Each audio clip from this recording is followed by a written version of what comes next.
Okay, so I'm going to talk about submarine groundwater discharge and with highlights on its nutrient input to the Mediterranean. This is submarine groundwater discharge.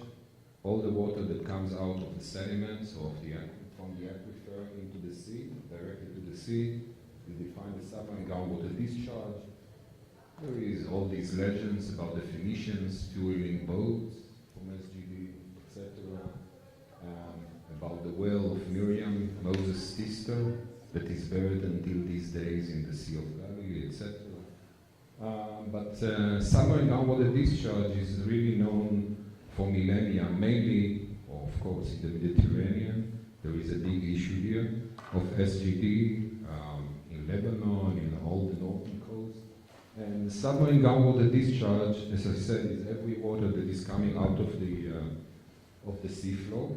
And it includes both fresh and saline water. For us, groundwater is not only fresh water coming out from land due to hydraulic gradients, but also seawater circulating through the aquifer, especially if you are talking about the input of nutrients, metals, etc. to the sea. It can be with phreatic aquifer, with confined aquifer. It can be short term, it can be long term, depends on the ways through the aquifer. It can be from days up to thousands of years. And I'm going to talk about the Mediterranean. I'll start with one spot, just 10-15 kilometers south of here, Dor Bay, and then I'll go or I'll change or move to the whole Mediterranean work we just did or completed. We were working at Dor. At Dor Bay there is a submerged well. This is the low tide, so you see it above water, usually during high tide. Like this morning when I came here, I went through there, it was submerged. But when the sea, during the low tide, and the difference is just a few tens of centimeters, there is fresh water coming out of this well. That's why it's there. And in this place, that's the geology. We have several confined units, and one which is this calcareous sandstone. And then we have a phreatic unit, which is loose sand on top of it, holocene sand. And these are salinities in this bay. You see onshore we have fresh water. Coming toward the bay we have like half seawater salinity, about 20. But you can see this is the well, and you see this fresh or slightly brackish water. And when we put seepage meters on the bay floor, we get like mid salinities, which means there is mixed salinity, mixed water coming out, both fresh and saline water that are doing circulation. Works that we did showed that the fresh water is coming to the confined unit, while seawater is simply doing shallow circulation. I'll show in a minute why we know it. And just to talk one word about methodology, we are using some isotopes, some radionuclides from the uranium-thorium chains, mainly radium and radon, some thorium, etc. Today I will mainly talk about radium-222, that's the common radon, and about radium-228, that's for the talk today. And what we did was to measure the radon in the water, in all the water bodies in the Dor Bay. And you see seawater down there, the red. It has no radon at all. Then you see groundwater. There is a range of radon concentrations, what we call activities. The units are in disintegration per minute, per liter. And you see that there is a clear difference between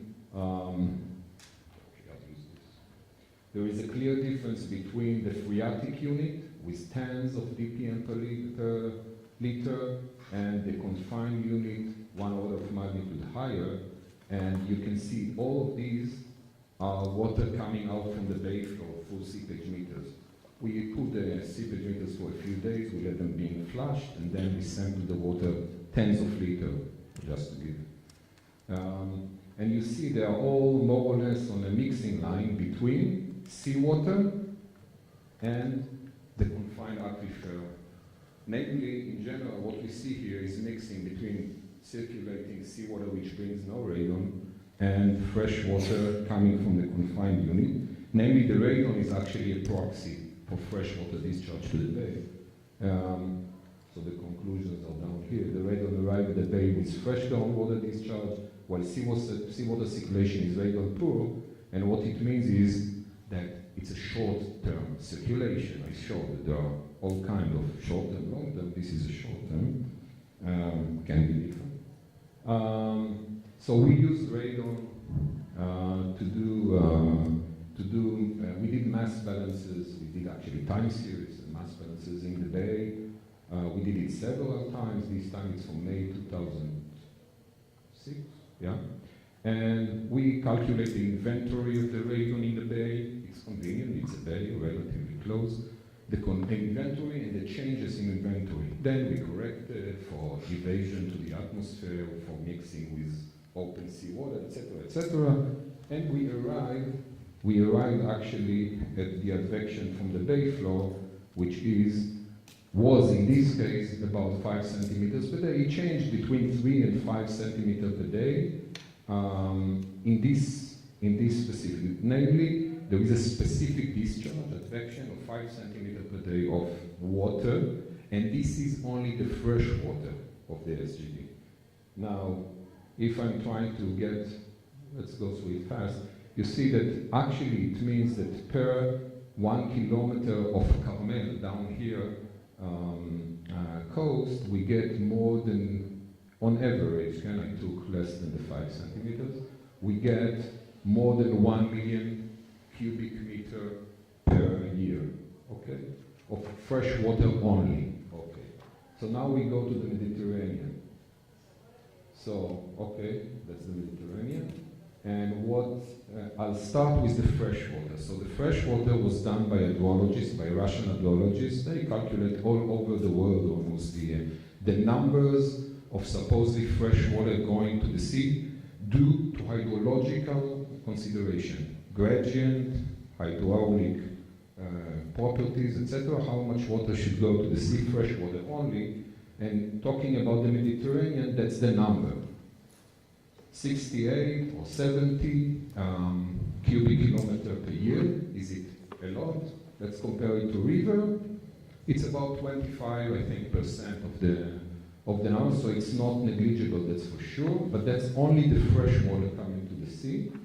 And if I divide it by the coastline, by the length of coastline, I get very similar number to what we got in Dor.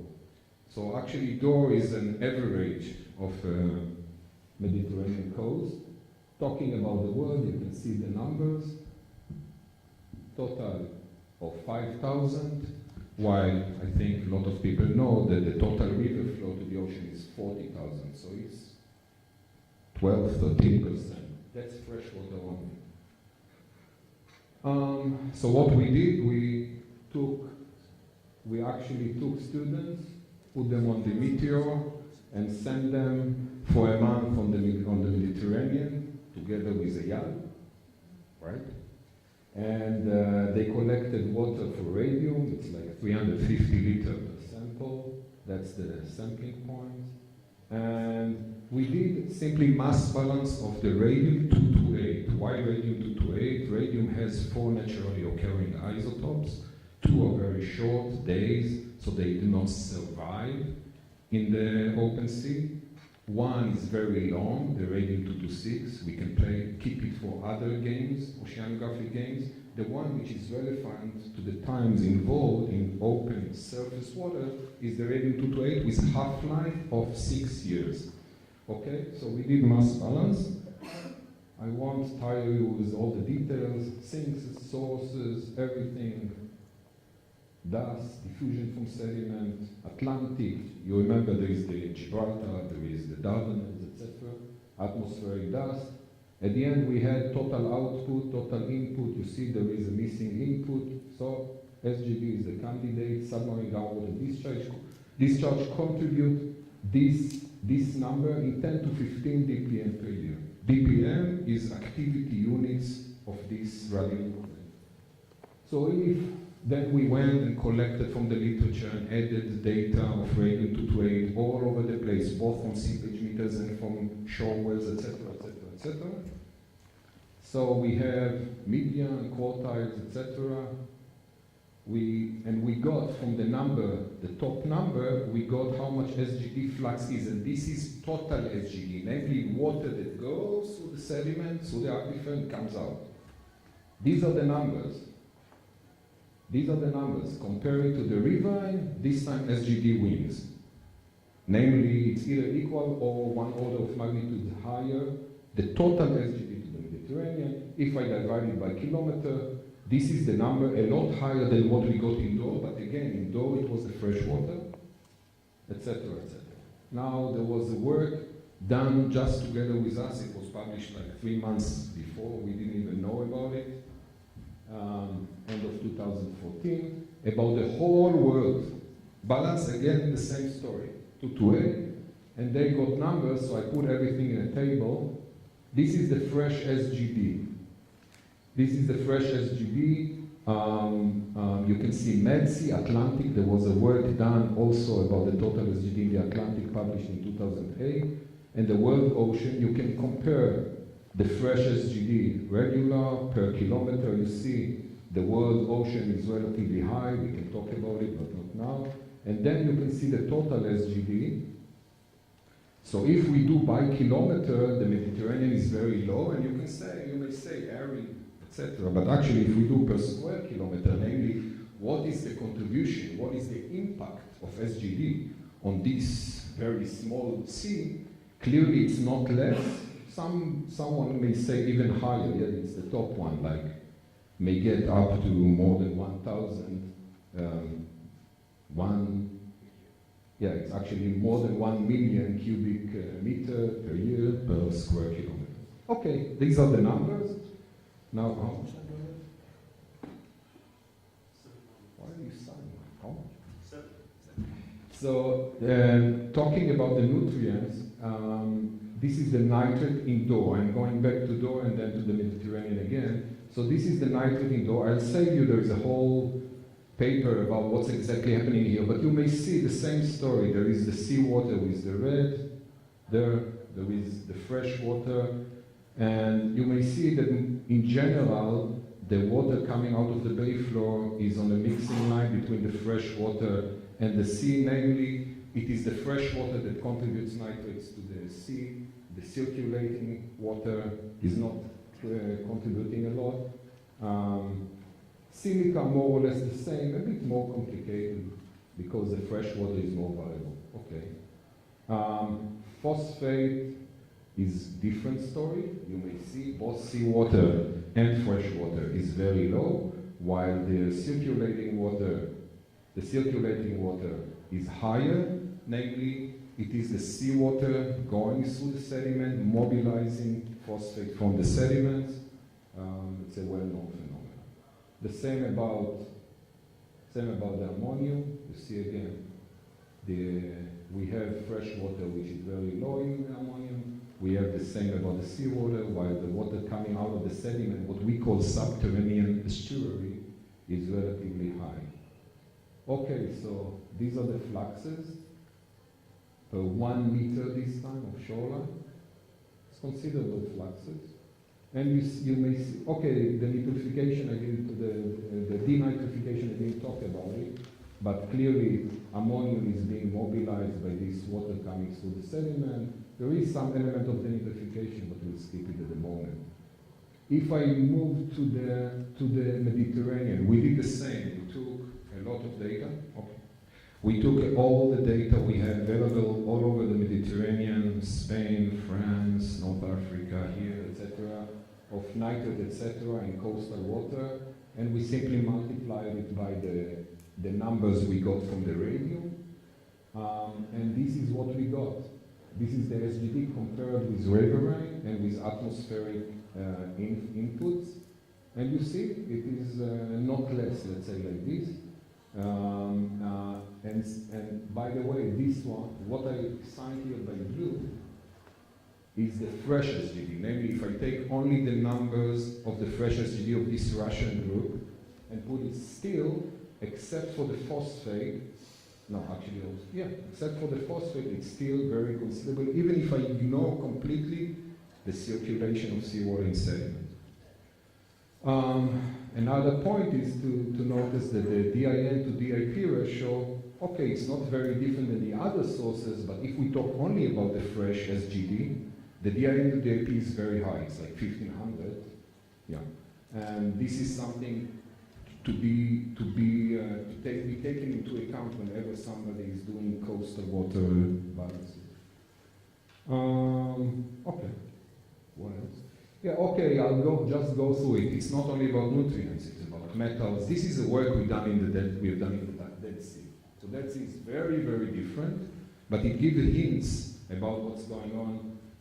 There are all kinds of elements, whether dependent on redox state, etc., that are getting either the sediment, the aquifer during this SGD is becoming a sink for them, or it's a source for them. These are all the sediment or the aquifer is actually a sink, while, for instance, for iron and manganese, it may become a source. Okay, it may affect coastal water, maybe not the open water.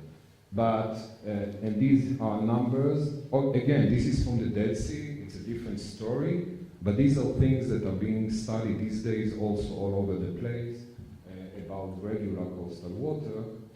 Just to show, work about strontium. There is almost no doubt that strontium, and especially strontium isotopes, there was a work from 2013, especially strontium isotopes are highly affected by SGD. And the same about uranium. Uranium is absolutely the SGD, or the subterranean estuary, is a sink for uranium. Clearly, even though the mass balance, as you may see here, is not so well done, there is no balance actually, but only to give hints. So it's not only nutrients, it's a lot of other geochemistry that's being affected by all these things. So these are my main conclusions. SGD is a major oceanographic process, and SGD has a significant impact on the Mediterranean nutrient budget. That's it.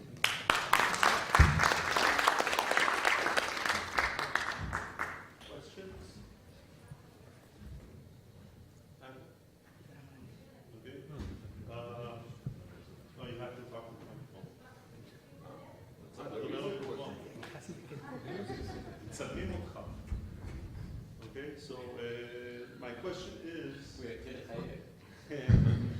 you make any comparisons between SGD and agricultural areas versus urban areas, or make any predictions regarding the effect of increased use of fertilizers on nutrient discharges into the coastal waters as a result of SGD? Clearly, the area we were working on is not pristine.